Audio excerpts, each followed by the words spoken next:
కార్యక్రమాలకి నిన్న శంకుస్థాపనలు ఇవన్నీ జరిగాయి. వాటిలో రేవంత్ రెడ్డి గారు కూడా ఉన్నారు.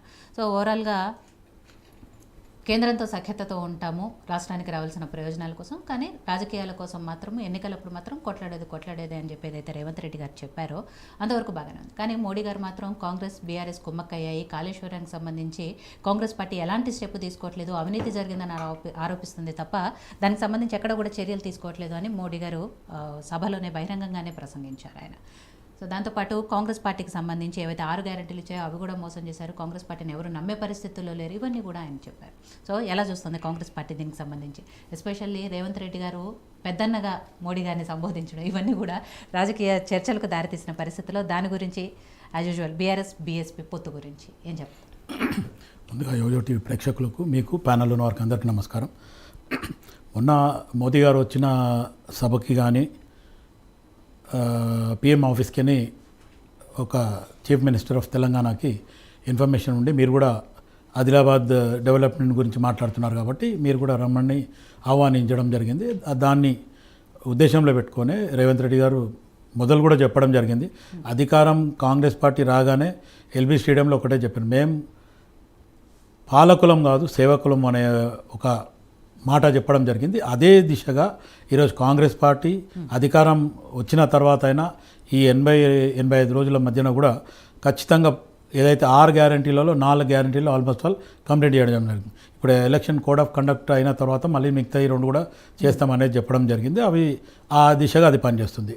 రెండవది ఏదైతే మోదీ గారి దగ్గరికి వెళ్ళి ఏదైతే బడాబాయ్ అనడం అంటే పెద్దన్న అనడం అంటే వయసులో పెద్దోడు, రెండోది ఇంకోటి ఏమంటే ముఖ్యమంత్రులకు అందరికి కూడా ప్రధానమంత్రి ఒక దిక్చూచి పెద్దతనం ఉంటుంది కాబట్టి ఆ రకంగా కూడా అన్ని అడగడం జరిగింది. రెండోది రాష్ట్రానికి రావాల్సిన నిధులు కానీ ఏదైతే కొత్త ప్రాజెక్టులు ఏమైతే అనుకుంటున్నామో దానికి సహాయ సహకారాలు కానీ పిఎంగా మీరు ఇవ్వాలనేది ఆ ధోరణిగానే రేవంత్ రెడ్డి గారు పోవడం జరిగింది, మాట్లాడడం జరిగింది. ఇక దాన్ని పట్టుకొని ఈరోజు బీఆర్ఎస్ లేదంటే కవిత వీళ్ళందరూ కలిపి పెద్దన్న అంటుండే ₹1 ఎక్కడికైనా ఇచ్చిందంట. మీరు 9.5 సంవత్సరాలు నువ్వు ఎంపీగా కనీసం ఒక 4-5 సంవత్సరాలు ఉన్నావు, మరి అప్పుడేం చేసినావు? నువ్వు పార్లమెంట్లో మాట్లాడి నువ్వు అడగాల్సింది. మీ తండ్రి మీరు అందరు కేసీఆర్ అందరు పోయి కలిసి వచ్చిండ్రు, ఏం చేసిండ్రు?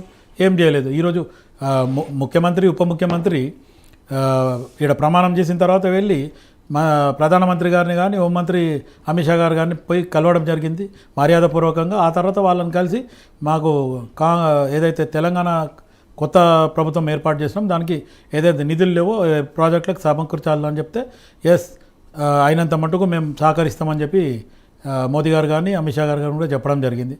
మొత్తానికి కాంగ్రెస్ పార్టీ ఏదైతే తెలంగాణలో అభివృద్ధి పరంగా లేకపోతే ప్రజలకు మేలు జరిగే ఉద్దేశంతోనే బీజేపీ ప్రధానమంత్రి అనేది కాకుండా ప్రధానమంత్రి మన దేశానికి ప్రధానమంత్రి అని పోవడం జరుగుతుంది తప్ప మిగతా ఉద్దేశాలు అక్కడ ఏం లేవు. రెండోది రేపు పార్లమెంట్ ఎలక్షన్లు ఏదైతే జరిగేది ఉందో అక్కడ కాంగ్రెస్ పార్టీ అండ్ బీజేపీ 2 కూడా నేషనల్ పార్టీలు కాబట్టి 2 కుమ్మక్కయ్యేది కానీ లేకపోతే 2 పార్టీలు ఏదో ఒక్క దగ్గర పోయి పొత్తు జరిగేది అయితే ఖచ్చితంగా ఉండదు. అది ప్రతి ఒక్కరికి తెలిసిన విషయం. రెండోది ఏంటంటే ఈరోజు బీఆర్ఎస్ బీఎస్పీ అంటున్నారు. ప్రవీణ్ కుమార్ గారు నిజంగా ఒక ఐపీఎస్ ఆఫీసరు. ఇప్పుడు ఇంతకుముందు మన రామరెడ్డి గారు చెప్పినట్టు ఆయన స్వైరోజ్ పెట్టి అదైతే చేసిండో అది నిజంగా కూడా అది ఖండించాల్సిన విషయమే.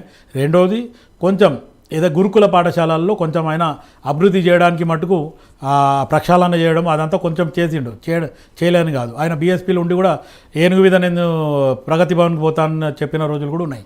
అవంతా ఏం లేదు. రెండవది ఏంటంటే ఇప్పుడు బీఆర్ఎస్ బీఎస్పీ ఏదైతే వీళ్ళు కలవడానికి పొత్తుగాడానికి కూడా కారణం ఏంటంటే నాగర్ కర్నూలు సీట్కి ప్రవీణ్ కుమార్ గారికి ఇవ్వాలనేది ఒక ఆలోచనతోనే వాళ్ళు అక్కడ కుమ్మక్కయ్యారు. వాళ్ళ మధ్యన ఒక అండర్స్టాండింగ్ ఉంది. ఇక అది రేపు ఏం జరుగుతుంది అనేది రేపు ఇంకా అనౌన్స్మెంట్ అయ్యే వరకు ఆలోచిద్దాం. ఇదే కేసీఆర్ని పట్టుకొని ప్రవీణ్ కుమార్ ఐపీఎస్ కూడా బాగా తిట్టడం జరిగింది. నువ్వు మొత్తము టీఎస్పీఎస్సీలో కూడా జరిగిన తప్పులు అవినీతి ఇది అది అని చెప్పి మస్తు తిట్టడం. మళ్ళీ ఇప్పుడు ఎట్లుందంటే రాజకీయంలో శాశ్వత శత్రువులు లేరు, శాశ్వత మిత్రులు లేరు అన్నట్టు ఎప్పుడు ఎవరైతే తిడుతుండో వాళ్ళే పోయి అక్కడ కలవడం జరుగుతుంది. ఇది పరిస్థితి.